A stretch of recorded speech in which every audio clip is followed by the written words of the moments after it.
فلورنتينو بيريز يفاجئ الجميع بهذا القرار الصادم بعد توديع ريال مدريد بطولة دوري أبطال أوروبا. لكن قبل البداية مشاهدينا الكرام، إذا كنت من عشاق النادي الملكي ريال مدريد فلا تنسى الاشتراك في القناة والضغط على زر اللايك. فهيا بنا الآن إلى التفاصيل.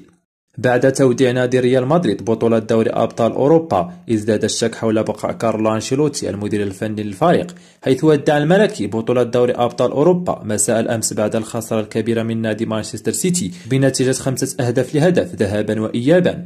وقبل عدة أيام قليلة من الإقصاء الأوروبي، خسر الملكي لقب الليغا بعد حسم نادي برشلونة بطولة الدوري الإسباني بفارق 14 نقطة عن الريال، حيث أكدت تقارير صحفية إسبانية عن تمسك إدارة الملكي ببقاء الإيطالي كارلو أنشيلوتي مديرا فنيا للفريق رغم الإقصاء الأوروبي وخسارة لقب الدوري الإسباني. ومن المقرر الإعلان عن بقاء أنشيلوتي في الساعات المقبلة. في نظركم أنتم مشاهدينا الكرام، هل سيودع أنشيلوتي ريال مدريد بعد الإقصاء من دوري الأبطال؟